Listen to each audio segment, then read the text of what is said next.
GNT show is intended for mature audiences. Parental discussion is advice. Live long and prosper.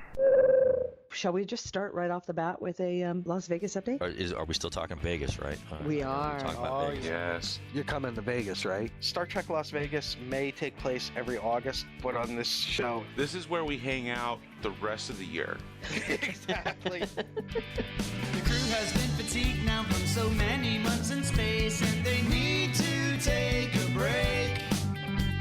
The landing party has been down to check out the terrain while the crew gets ready to play.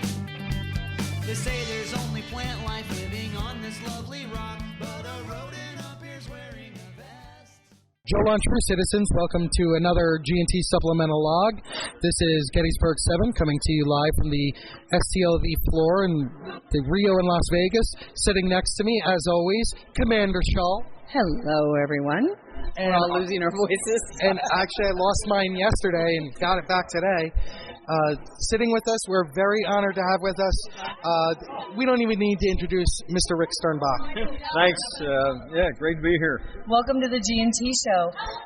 Give you a little background on our show. Is we talk about story and character and how to develop Star Trek storytelling, and we interview people like yourself who aren't necessarily the people who write the shows, but the people who lend their talent to the look of the show, because the bridges, the ships, everything about the show and how it's art directed is also a part of creating a character and creating the look of Star Trek. Sure. And some of us also have really good story ideas that we try to foist off onto the producers, and sometimes it works and sometimes it doesn't. You've had an illustrious career with Star Trek. No, I do mean that. Thank you. So, can you give us a little bit for our listeners how you started? How did you trip into Star Trek? I grew up, and I love to tell people this. I grew up at a time when there was nothing man-made in Earth orbit. Okay, so, And I know that's very difficult for most people who are out there listening right now. They don't understand. Yeah, I mean, my daughter's 18. She hasn't known a time when there wasn't, somebody in space. Or somebody in space. Right. Okay, so for a lot of the younger folks these days, space is a normal thing. It's just something that we've always done. We haven't always done it. It took a while. And growing up as a kid in the 50s, I saw all of this happen. Watching, satellites and rockets and, seeing the first humans sent up into space. And it's just developed from there. And now we have 6 people orbiting the Earth all the time, right. and it's a wonderful thing. But my dad was an architect back in Connecticut. I have to ask, where in Connecticut? Stamford? I grew up in Norwich. Oh, did you? Okay, yeah, cool. That's cool. Yeah. Well, I got a pencil put in my hand at 2.5 years old. Right. Learned, got exposed to all the guy things like naval vessels and tanks and airplanes, and he wanted me to maybe follow him as an architect, but I got so caught up in science fiction and space. Went to the University of Connecticut as an art major, switched to biology, and you go from liberal arts to sciences. Well, I was crazy about all sciences, right. But I really took a liking to marine mammals. After 2 years as an art major, it would have been another 3 to get into biology. Well, that all got derailed when I started meeting up with science fiction writers, scientists, and some SF writers are scientists as well. That's true. And was able to start selling some of my illustration work in the New York market. The book magazine publishers, my first cover sale was to Analog Science Fiction, illustrating a real space article on the possibilities of interstellar flight. And this was like in 1973. Well, Star Trek had been on the air, right? Going back in before at least, right? Yeah. And yes, I watched Star Trek like all of my pals. I even sent Paramount, a sketch of a ship. Gosh, what do you guys think of this? And it got sent back unopened because of the lawyers. Right. And I understood that. I really did. And years later, I would have to turn sketches around with a polite letter saying, thank you for your interest. I mean, really, thank you. We wouldn't be here if it weren't for all of the fans. But Paramount says we can't really look at these or hang on to them, so we had to send them back also. Well, in 1974, after I had gotten some of these illustrating jobs under my belt, I heard Gene Roddenberry was coming to Yale University to show The Cage. All right, I was living just north of. I was living just north of New Haven. Doing my artwork, and I just I decided I would call Roddenberry's office back in Los Angeles. So I probably got Susan Sackett on the phone and explained who I was. A science fiction illustrator, science fiction and science fact. Did a lot of astronomical art. So I explained who I was. I heard Gene's coming to town. Could I possibly maybe meet with him for a few minutes afterwards? And we ended up talking for about 2.5 hours. Wow. How much has the business changed since then where something like that happens? Oh, I think it happens a lot. I'll tell you another little story in a sec. But I was able to meet with Gene. He was so giving of his time and sincere about wanting humanity to explore space and to become better. That just struck a chord in me. And now I'll tell you another little part of this whole thing. Before Apollo 11 landed on the moon, I got to meet an artist named Paul Calais. He did wonderful artwork for NASA. He's done Western art, Native American art.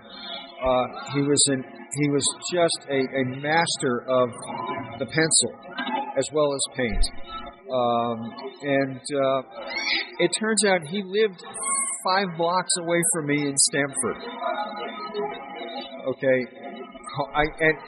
I get butterflies when I try to set up communications with people that I really respect. Birds, listen. Yeah, I know. So he agreed to meet with me. My dad and I got to go out to his studio in Westport. And he's showing me all of the work he was doing, paintings of Neil Armstrong coming down onto the moon. Wonderful, advertising art.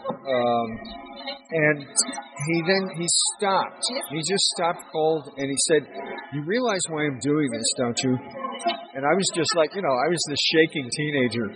And I said, "No." And he said, "Because you're going to have to do it too." Wow.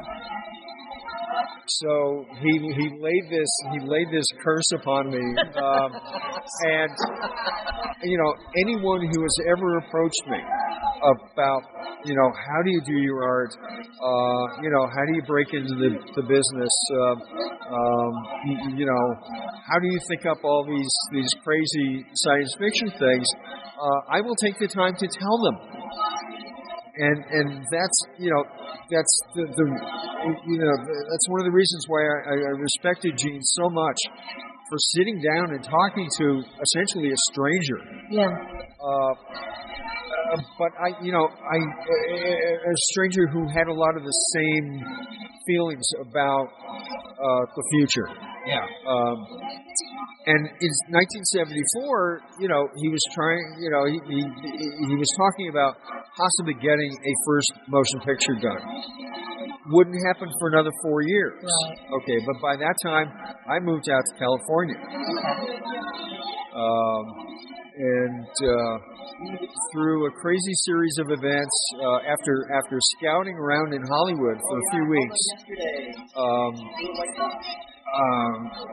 I got to meet a number of art directors, and this was 1977. Things go in this crazy, timeline. Got out to Los Angeles to just see what was going on, what was happening. Paramount was still doing Phase 2, the television show. Right. They didn't have any work for me. Joe Jennings, the production designer,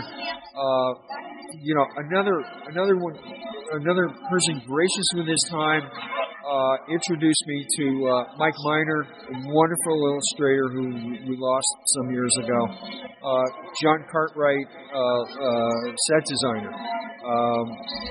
I got to meet these people and see what they were doing. 5 months go by. Okay. Joe Jennings calls me.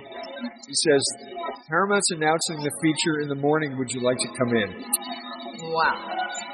This all based on leaving a business card, leaving a few samples. Thank goodness I was already an illustrator, in the New York market. But when you talk about doing illustration work, prep work for film and television, it's not that different from doing illustrations for publication. Interesting. Okay, you read a script or you read a novel. You try to see what the author intended. With film and TV production, there are a lot more little bits and pieces, little nuts and bolts that have to come together so that props can be built. Things like the control panels have to be worked up. Sketches of the sets, so the director has some idea of what he's going to film, he or she. Right.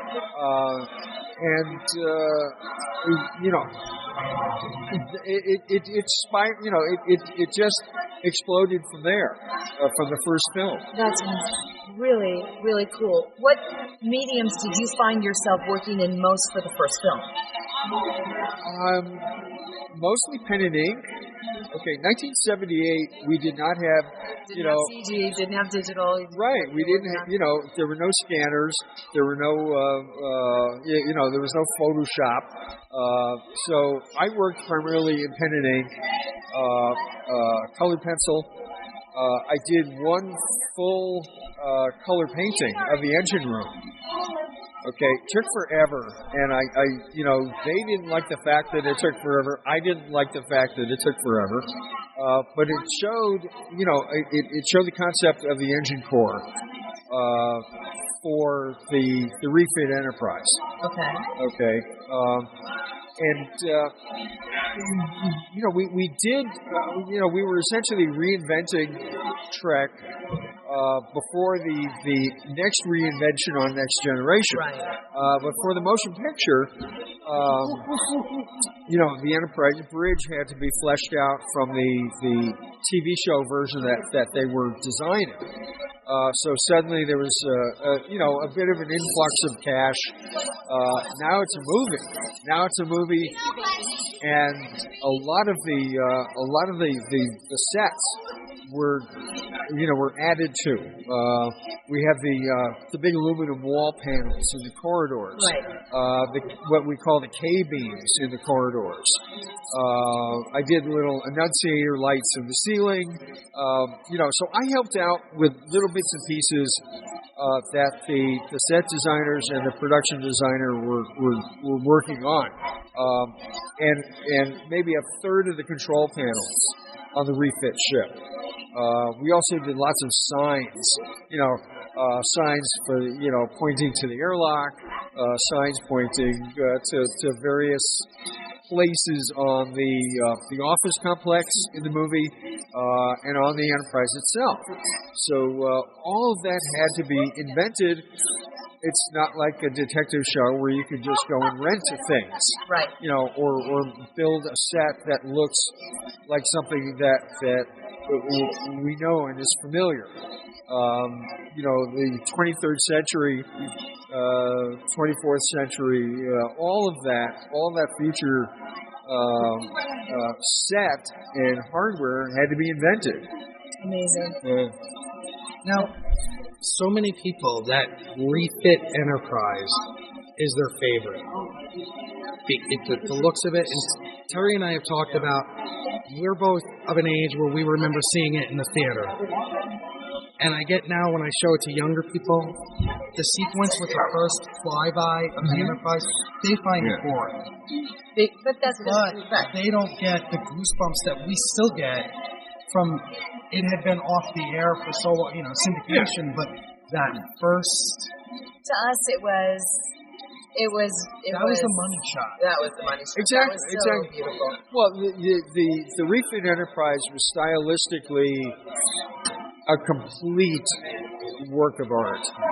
All of the lines worked. There were maybe a few deco elements to it. There were just the proportions. You could get into a whole art history, art school kind of discussion about it. But it just clicked. It just worked. Okay. I know some of the folks who worked on that. On the ship design itself, we had nothing to do with it back at the studio. Right.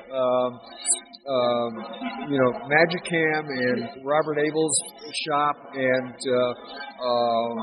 Doug Trumbull's shop, they all contributed to the final look of the show. Right. And you mentioned younger folks not appreciating that whole sequence. Very similar thing happens with the movie 2001. Yes. Okay, I went to 2001 in 1968, and my eyes just bugged out. Okay, I think it was a different. My goodness.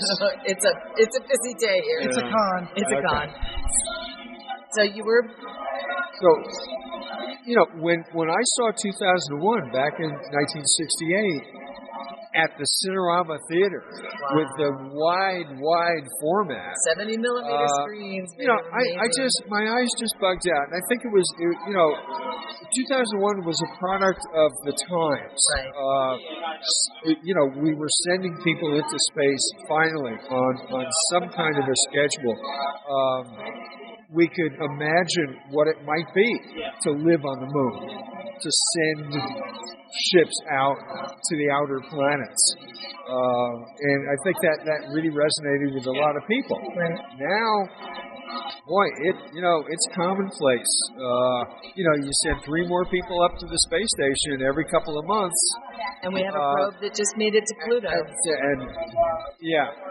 So if we can school the younger generations about why this is important.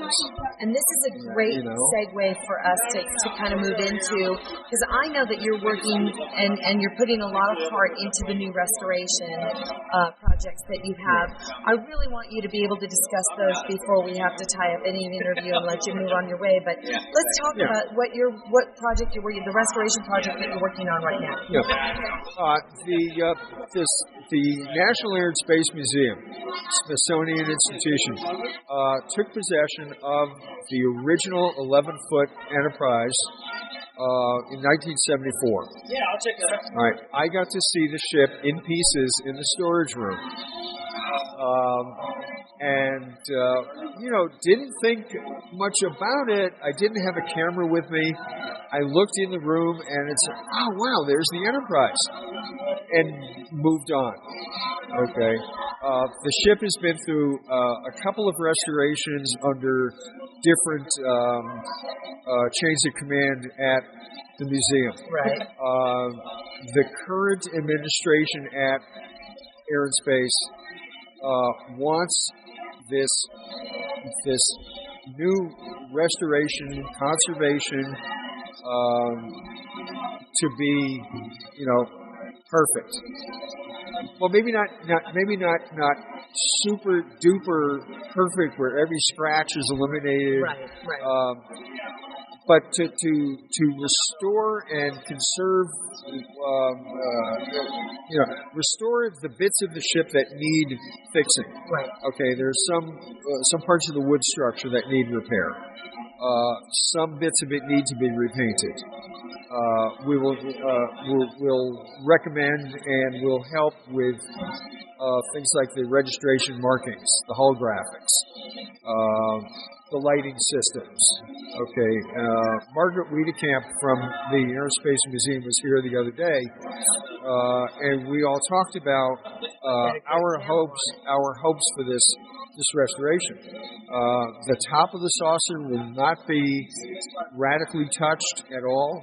It will remain as a reminder of what was done back in the 60s. Right. And the paint job will be toned down a bit from something of a heavy-handedness with the weathering. The dark accents that were applied the last time. So all of that will be toned down. It will be taken back to a period in its history. I think. I can't swear to this, but I think they will bring it back to the way the ship looked at the end of the second season. Okay. Some bits will be cleaned up. Some bits will be repainted, and they will display it in the Milestones of Flight Hall. Wonderful. And at NASM. So it will no longer be relegated to a gift shop. No, it will be right in the Milestones of Flight Hall. The only artifact never to have actually flown, or was intended for real flight. But it is such an iconic vehicle. Okay. And inspired so many others. Exactly. Yeah. Right. Well, go ahead. Real quickly, Bright, we have a series of questions, but I'm just going to throw one at you. Out of Star Trek, aside from human, if you could be any alien species, what alien species would you be? Yeah, I would probably try Klingon. What? He's a Romulan. It's okay. What? Okay. Our third. We have a resident Klingon right over there. He'll be happy to hear it. That's awesome. The TOS Klingons or the what? The TOS or the original. I don't think he cares. No, I think the Klingons toward the end of Deep Space Nine. Oh, Martok. Okay. I can get behind Martok. Yeah, I with all of the battle, with all of that sort of thing in the blood of the Klingons. Okay, I still think characters like Martok were astoundingly honorable and concerned about his people. Mm-hmm. Okay, whether his soldiers or the Klingon civilization, I like the guy. I do too. I like the guy. Yeah. And that was all J.G. Hertzler, who made such a three-dimensional character. Yeah. And again, but what also makes a character is their surroundings, is what you give those actors the ability to engross themselves in those roles. And we want to thank you for coming on the show and everything, and good luck, and thank you so much for participating in the restoration project of the Enterprise. We're very, very happy to hear that it's getting the love that it deserves, and we appreciate your support so much. Great. Yeah. Thank you for joining us. Yeah, thanks to be on the show. Yeah. And again, that was Mr. Rick Sternbach, and I'm still kind of giddy. I'm having a fangirl day, I'll tell you. Doug Drexler, and I'm just like all happy. Look, I'm like Zaphod Beeblebrox. I'm just this guy. You think you are, but I'm like, this is like geekdom for your us. influence on people. I'm just Rick. In deciding to maybe have art as a career. Right. Because of things that you did. Yeah. But it's okay. You can work hard and make a living at this and do it well. Yeah, sort of, kind of. Yeah. You keep trying. I mean, I'm gonna look. I'm looking for some more gigs myself. But, that's great. Well, hear that, everybody? Hire him. We love him. All right. Until next time, live long and prosper. Yeah. Yes, and goodbye. And Joe Lontrue, citizens. Music for the G&T show is provided by Warp 11, Andrew Allen, Grethor, and 5 Year Mission. This has been a Busy Little Beaver production. Some dude walks out, proceeds to explain what it's all about. I sure want to leave. I think you'd agree, but we cannot leave till we find out what it's all about. It's all make-believe, nothing is permanent down here. It's just an amusement park. Bones is now alive, so it's okay for him to say, I'm a doctor, not a shish kebab. Apparently it's okay if we trust an unknown race who can read any one of our thoughts. So be careful what you wish for.